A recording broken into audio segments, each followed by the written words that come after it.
Hai, dalam video ni saya akan berkongsikan step by step cara untuk memohon iCitra. Hai, nama saya Norman. Selamat datang ke Norm Lab. Ni adalah tempat saya sharekan tips and tricks berkenaan dengan teknologi. Sebelum kita mulakan tutorial kita pada hari ini, jangan lupa untuk like and subscribe pada channel saya. Kepada yang sudah, thank you very much for your support, guys. Hari ini guys, KWSP telah mengeluarkan statement di mana kita boleh memohon iCitra lebih awal, sepatutnya pada 15 hari bulan, tetapi sekarang ni dibawa ke hadapan, iaitu pada 12 hari bulan Julai. So hari ni saya nak share dengan you guys cara-cara untuk macam mana kita nak mohon untuk pengeluaran duit maksimum sebanyak RM5,000 daripada your EPF atau KWSP account. Okay, so untuk iCitra, mula-mula pergi ke laman web kwsp.gov.my atau boleh pergi terus kepada laman web dia adalah icitra.kwsp.gov.my. So the next step adalah you all mula-mula kena klik pada butang permohonan. So dia dah tulis kat sini, nota penting adalah hanya boleh dikemukakan sekali saja. That means one time je. Alright, lepas tu make sure isi maklumat yang betul. Third adalah pastikan amount yang dipohon mengikut keperluan. Okey, tidak dibenarkan, kita tak boleh buat pindaan. So once kita dah mohon, katakan kita nak mohon 1,000, 1,000 je lah. Atau kalau kita nak mohon 5,000, 5,000 sajalah. Okey, alright. So selepas tu kita klik pada butang tutup. Lepas tu apa yang you guys perlu buat adalah masukkan nombor IC atau nombor pasport kalau untuk foreigner. So saya akan masukkan nombor IC saya. So pastikan bila kita nak masuk nombor IC kita, tak ada dia punya dash dia. Selepas tu masukkan nombor telefon bimbit yang didaftarkan dengan KWSP. Alright. So kod dia kita kena ambil. So kalau you 011 atau 018, kita kena pilih je lah yang mana satu. Alright. Okay.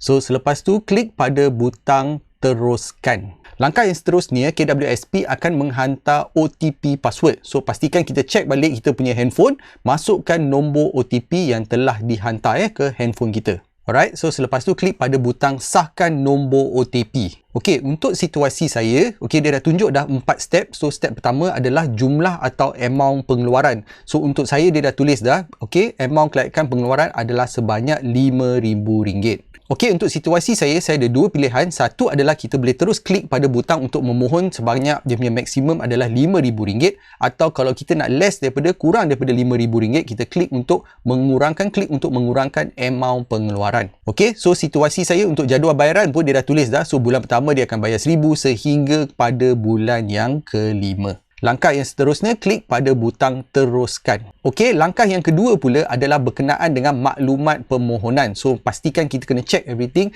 Nama penuh, nombor IC, nombor telefon, semua dah mengikut keterangan yang diberikan. Belah bawah pula adalah maklumat yang perlu diisi. So, dia dah tulis tu alamat email kita, alamat surat menyurat, postcode dan sebagainya. Alright. Okey, lepas tu bahagian yang last kali adalah dia ada tanya adakah anda mempunyai akaun bank untuk bayaran pengeluaran, ya atau tidak.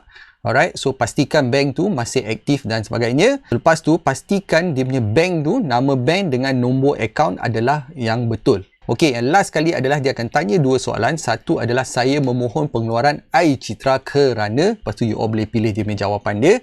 Alright. Yang kedua adalah pengeluaran iCitra akan membantu saya untuk. So yang ni pada pandangan saya dia macam survey sikit lah.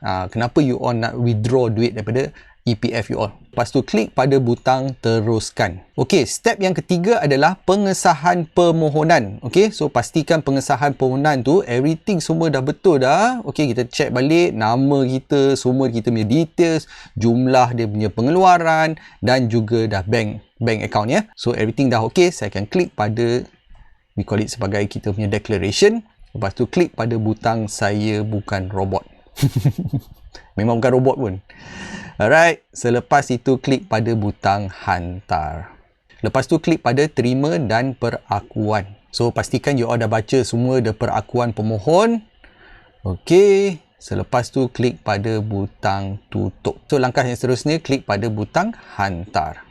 Alright, so dah siap dah. Saya rasa agak straightforward berkenaan dengan cara kita nak memohon iCitra. Lepas tu yang last kali dia akan tunjuk terima kasih Norman, permohonan anda telah diterima. Sekiranya diluluskan, bayaran akan dibuat mulai bulan Ogos.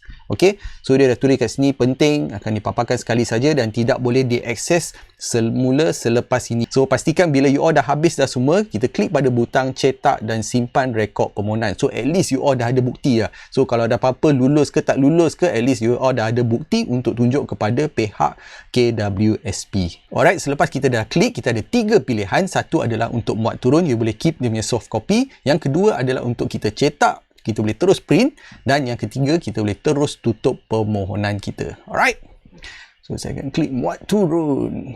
Alright guys, so saya rasa permohonan untuk iCitra ni agak straightforward. So just make sure you all dah pastikan adalah satu, jumlah pengeluaran you all nak kena pastikan berapa banyak you all nak keluarkan. Yang kedua adalah pastikan you record sebagai butir pemohon tu is betul lah kan. Pastikan you punya bank, nama bank, nombor akaun dan sebagainya. Alright, so saya rasa after that you all kita kena tunggu je lah proses untuk permohonan berkenaan. So rasa dalam website tu dia dah tulis kat situ is akan datang adalah semak status permohonan. So lepas you all dah mohon dah, simpan dia punya soft copy tu, saya rasa dalam coming in the next few days atau weeks lah, dia akan keluarkan, we call it sebagai status untuk kita nak menyemak status permohonan kita. Lepas tu kita boleh masukkan nombor IC, terus kita boleh check lulus atau tak kita punya permohonan untuk iCitra. Alright guys, so itu sajalah video kita pada hari ini. So seperti biasa, jangan lupa untuk like and subscribe pada channel ni dan juga komen pada video di bawah.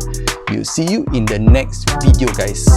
Alright guys, so saya mengharapkan iCitra ni akan dapat membantulah kepada you guys yang betul-betul memerlukan duit, especially bila time tengah COVID ni. I hope that iCitra ni, you be using this iCitra ni sebaik yang mana yang mungkin. Alright, thanks guys.